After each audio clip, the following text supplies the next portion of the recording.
Ibu, berapa gaji guru di SMK Negeri 6 ND? Balas pakai Viti. 250.000 satu bulan. 250.000 Per bulan. Ada yang tahu berita ini? Seorang mantan guru di Indonesia meninggalkan pekerjaannya sebagai guru untuk dapat bekerja sawit di Malaysia. Kacau banget ya, ringgit Malaysia sudah mencapai rekor terbaru lagi Rp4.500 per ringgit. Siapa itu Kokori? Banyak orang yang menyebut nama Kokori dan selalu diikuti dengan kalimat yang mencela atau menghujat. Dia tidak memiliki profil yang jelas saat aku cek, tapi kemungkinan besar ia adalah orang Indonesia. Pada tiktokers Indonesia yang menghujat Malaysia, mencari kesilapan Malaysia dan menghina Malaysia, lebih baik anda memperjuangkan nasib guru-guru honorer ini di negara anda. Itu lebih bagus, itu lebih mulia dan anda akan sentiasa dikenang. Guru ini lebih memilih bekerja dekat Malaysia karena gaji dekat Indonesia, kerja 1 bulan di Malaysia hanya kerja 1 hari. Mereka rela bekerja menjadi kuli sawit. Assalamualaikum warahmatullahi wabarakatuh. Jumpa lagi para sahabat dan teman-teman dengan Mas Farhan. Gimana kabar-kabarnya? Semoga kalian semuanya sehat-sehat saja. Yang baru bergabung di videonya Mas Farhan, terima kasih banyak-banyak yang sudah setia menonton di channel ini. Saya doakan semoga kalian semua dimurahkan rezekinya, dipanjangkan umurnya, dijauhkan dari malak bahaya oleh Allah Subhanahu wa taala. Amin amin ya rabbal alamin. Oke para sahabat dan teman-teman, di video kali ini Mas Farhan akan nge-reaction beberapa video yang sudah di-tag di TikTok Mas Farhan yang dulunya viral gaji guru cuma 200.000, bagaimana kebutuhan hidup macam itu para sahabat. Akhirnya ada suatu guru, seorang guru, mereka memilih meninggalkan profesi guru di Indonesia karena gajinya sangat rendah. Mereka menjadi kuli sawit para sahabat dekat Malaysia. Kalian tahu sendiri kalau kita tengok gaji pemanen sawit dekat Malaysia para sahabat, ada kalau yang sudah yang sudah pandai, ada yang mencecah 6.000, ada yang 6.000, bergantung kemahiran orang masing-masing pemanen sawit ini para sahabat. Dan kalau kita menengok tentang gaji guru dekat di Indonesia, sangat disayangkan. Macam mana anak Indonesia ini maju menjadi negara emas di tahun 2045 yang dianggap Indonesia akan maju macam itu. Tetapi pendidikan untuk mengasah otak anak-anak bangsa Indonesia, gurunya gajinya sangat kecil macam itu. Jadi kalau saat ini para sahabat, ada seorang guru rela meninggalkan pekerjaan dekat Indonesia demi untuk mencari ringgit yang lebih besar. 1 ringgitnya sudah mencecah 4.500 saat ini para sahabat. Ini suatu hal untuk mengubah nasib hidup mereka macam itu, untuk membina rumah, untuk mengubah nasib mereka, untuk mempunyai tabungan macam itu. Di Indonesia jadi gaji guru pun makan pun tak cukup macam itu. Dan para sahabat penasaran kan seperti apa videonya? Kita simak sama-sama. Apa-apa benda boleh komen dekat bawah. Tapi jangan lupa bantu sokong channel ini dengan like, comment, share, dan subscribe-nya. Kita tonton sama-sama. Let's go. Gaji pertama gue Gaji jadi guru pertama. honorer di Indonesia. Nggak boleh kaget. Jadi jam kerja aku adalah 5 jam ya, 5 JP per day. Dan per JP-nya itu 30.000. Jadi kalau misalnya dikalikan ya 30.000 kali 5 ya kan, berarti berapa? 150.000. 1 bulan ada 4 minggu, berarti 150 kali 4, 600.000 ya, selama 5 jam per day-nya. Langsung aja, nggak usah kaget. Oke, 150 ya. 150 kosong ya say. Itu bener-bener shock banget ya.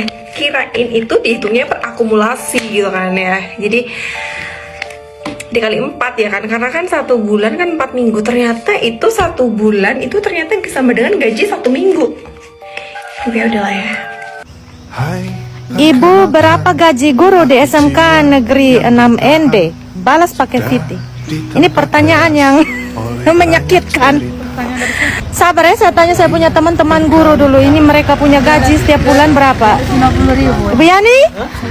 250.000 satu bulan. 250.000 Per bulan. rupiah atau juta? Rupiah. Kalau guru kejuruan? Sama dong, 1 bulan 220.000. 250.000 rupiah. Sekarang Yang satunya 50 guru ringgit saja. produktif juga. Sama 250.000 rupiah. Jadi honor di sini nih gaji kecil sangat. Jadi honor guru-guru honor di sini nih yang memang sangat sabar, sungguh bertahan dengan gaji seperti itu ya. Mereka guru-guru hebat yang mampu bertahan dengan gaji hanya 250.000 setiap bulan. Ada yang tahu berita ini? Seorang mantan guru di Indonesia meninggalkan pekerjaannya sebagai guru untuk dapat bekerja sawit di Malaysia. Dari berita Malaysia yang saya rangkum, seorang pemuda dari Indonesia mendedahkan bahwa dia dibayar sekitar Rp300.000 atau 78 ringgit sebulan sebagai seorang guru honorer di Indonesia. Seorang mantan guru ini berkata, angka itu terlalu kecil, bahkan tidak cukup untuk menampung kehidupan dia sehari-hari. Bagi dia, gaji yang ditawarkan itu tidak relevan dengan perjalanan akademik yang dicapainya.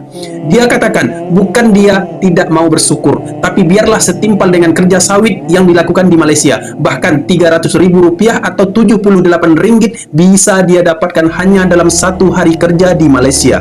Guys, tolong like dan share berita ini supaya pemerintah dapat melihat bahwa begitu sedihnya gaji yang didapat oleh guru di Indonesia, dan semoga pemerintah lebih mengutamakan gaji guru ketimbang gaji hakim, karena hakim dididik oleh guru, para menteri dididik oleh guru, dan presiden juga pernah dididik oleh guru.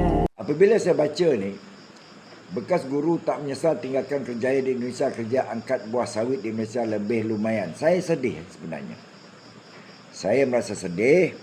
Apa yang saya fikirkan ialah kerugian Indonesia apabila guru-guru yang telah belajar, sudah kuliah, sudah berapa lama di mana-mana universiti di Indonesia, akhirnya bekerja sebagai guru honorer dengan dibayar gaji sebanyak Rp300.000 seperti yang saya baca, kurang lebih wang Malaysia RM78. Bukan saya nak masuk campur, sekadar nak bagi tahu kepada tiktokers dan youtuber yang menghina Malaysia, menghujat Malaysia. Daripada kamu menghujat Malaysia, lebih baik kamu memperjuangkan nasib-nasib guru honorer di tempat anda. Ada beberapa nama saya malah dah nak sebut, kan? Mereka sendiri akan faham, kan? Perjuangkan nasib mereka, kamu perjuangkan melalui media sosial nasib-nasib guru honorer di Indonesia. Adakah dengan bayaran Rp300.000 mereka cukup untuk menghidupi keluarga mereka? Seandainya mereka ada anak, ada isteri. Rp300.000 kurang lebih RM78 wang Malaysia. Jadi tidak heranlah kebanyakan yang ada ijazah, ada ijazah belajar sampai kuliah tinggi tetapi bekerja di negara orang. Sebab apa? Pengetahuan dan ilmu mereka tidak dihargai di negara asal di mana tempat mereka dilahirkan. Dan yang ruginya siapa? Anak-anak Indonesia yang baru menjejak kakinya di persekolahan. Seandainya kebanyakan guru honorer ini melepaskan jawatan mereka sebab mereka tidak mampu. Apa yang saya dengar, gaji tukang basuh pinggan lebih lumayan daripada guru honorer ini. Dan pada tiktokers Indonesia yang menghujat Malaysia, mencari kesilapan Malaysia dan menghina Malaysia, lebih baik anda memperjuangkan nasib guru-guru honorer ini di negara anda. Itu lebih bagus, itu lebih mulia, dan anda akan sentiasa dikenang jasa anda kerana memperjuangkan mereka. Pada guru honorer saya sebut yang telah datang ke Malaysia, selamat maju jaya. Semoga anda mendapat kehidupan lebih cerah di masa depan. Siapa itu Kokori? Banyak orang yang menyebut nama Kokori, dan selalu diikuti dengan kalimat yang mencela atau menghujat. Dia tidak memiliki profil yang jelas saat aku cek, tapi kemungkinan besar ia adalah orang Indonesia.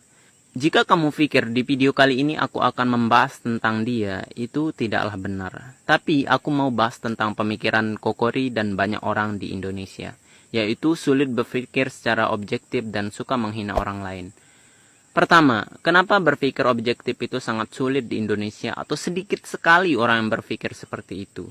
Karena hal yang objektif itu sangat pahit dan mengerikan sekali. Itulah yang membuat kita orang-orang Indonesia enggan untuk berpikir seperti itu. Coba kita lihat secara realita terhadap negara kita. Kita bukan hanya tertinggal dari negara-negara lain, tetapi negara kita sedang bermasalah, cuy. Bermasalahnya pun multidimensi dan meluas, dari rakyat sampai ke pemerintahannya. Negara kita sedang tidak baik-baik saja. Coba kita lihat realita. Korupsi di mana-mana. Kemiskinan menurut Bank Dunia mencapai 60,3%. Pengangguran paling banyak di ASEAN. Orang yang tidak kompeten memerintah. Birokrasi yang buruk. Jika kita berpikir secara objektif, realitas seperti itulah yang kita dapatkan. Jadi lebih gampang kita menjelak-jelakan orang lain, negara lain, daripada kita melihat realita pada diri kita sendiri. Ini poin kedua. Padahal jika kita fokus dan mau belajar dari negara lain, mungkin kita bisa menyelesaikan masalah negara kita dan tidak mustahil negara lain mau membantu kita. Tetapi jika kita menebarkan fitnah, hoaks, ejekan terhadap negara lain, mereka justru tidak akan berempati dan balik menghina kita. Dan entah kenapa kita sangat suka melihat berita buruk dari negara lain, menjadikannya hinaan, cacian, dan fitnahan gitu. Misalnya gini, Indonesia lagi surplus beras, dan ya alhamdulillah kabar baik. Tapi tambahan dari berita itu seakan-akan merendahkan negara lain. Misal tambahan beritanya kayak gini, negara lain sedang krisis beras. Disebutlah macam-macam negara termasuk Malaysia. Padahal nggak ada berita kayak gitu di sini. Mungkin itu sektor produksi dalam negeri ya, aku juga nggak tahu soal itu. Tapi komentar-komentar netizen Indonesia itu seakan-akan Malaysia ini mau kolaps cuy. Padahal lihat realita. Negara yang katanya surplus beras itu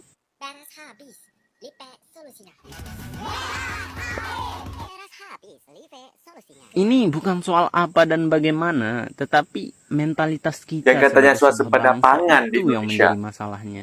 Jika saja kita sebagai bangsa mau berbesar hati dan belajar, niscaya kita akan maju. Tetapi mungkin kita terlanjur malu untuk itu, sehingga saat sekarang kita berada di jalan yang salah, kita tidak mau melihat jalan yang benar dari orang lain ataupun negara lain, karena ego dan gengsi kita. Terakhir, aku selalu mengatakan ini kepada anak-anak di sekolah. Lebih baik kita tersesat dan menemukan jalan kebenaran, daripada kita selalu merasa guru. di jalan yang Cikgu. benar.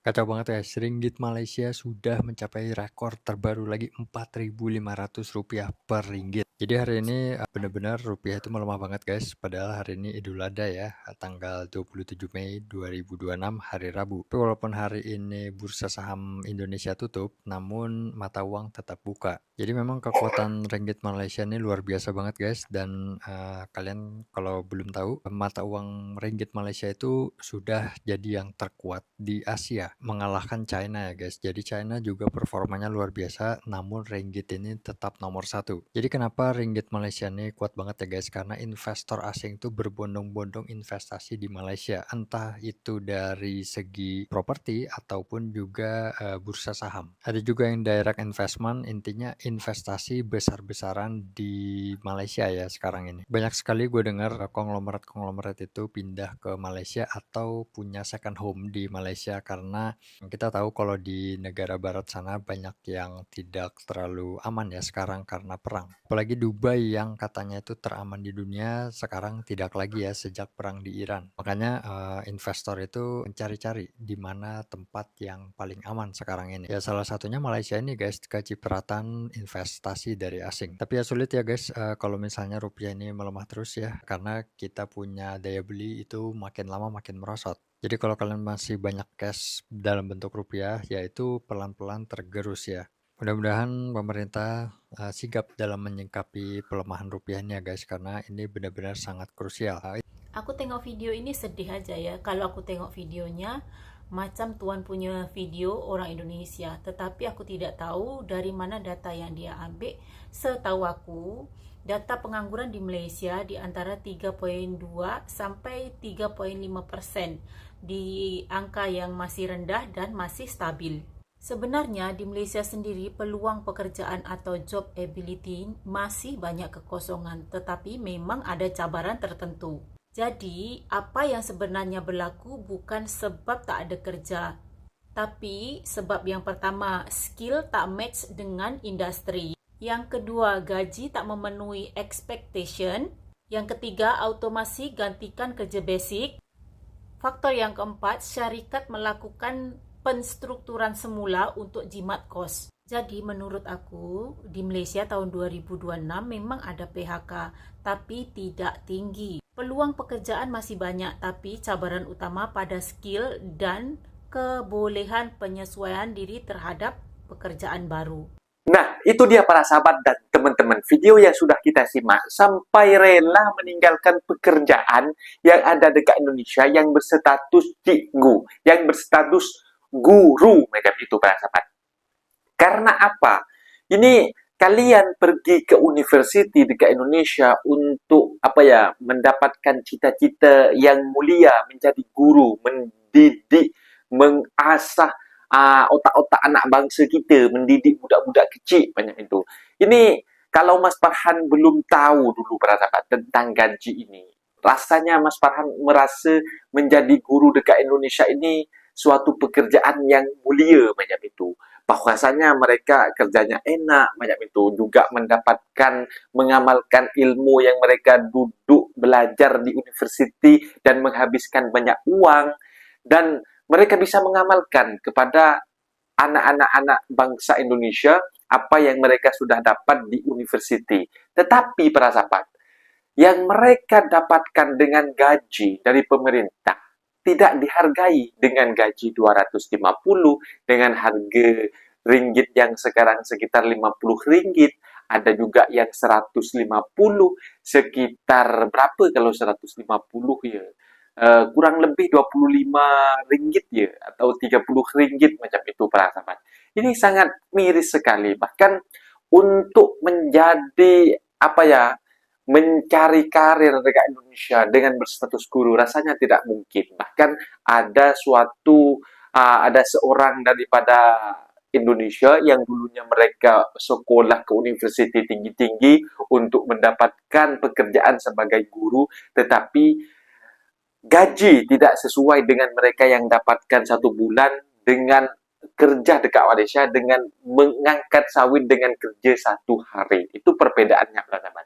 Jadi banyak orang pandai-pandai dekat Indonesia itu, banyak yang sekolah tinggi-tinggi, hanya menunda pengangguran. Mereka rela pergi ke negara orang menjadi kuli, menjadi buruh macam itu. Kalau bukan kuli, kalau kuli katanya tanpa bayaran, menjadi TKI, tenaga kerja daripada Indonesia macam itu. Intinya kerja kasar macam itu, Pak sahabat.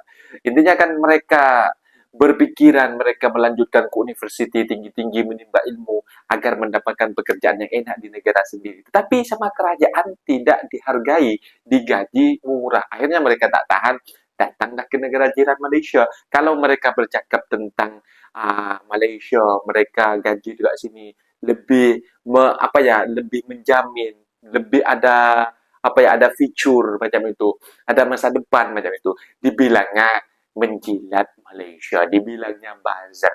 Padahal ini mengkritik pemerintah kita sendiri macam itu, para sahabat. Jadi kata abang tu tadi, dari abang daripada Malaysia ini, para sahabat, ini mereka mengatakan untuk buzzer-buzzer daripada Indonesia ini yang katanya selalu mencari keburukan Malaysia dan menghina Malaysia, kalian lebih baik mensupport guru-guru yang gajinya kecil ini, disampaikan di media sosial macam mana pemerintah bisa mengatasi macam itu, para sahabat. Ini lebih mulia kan macam itu.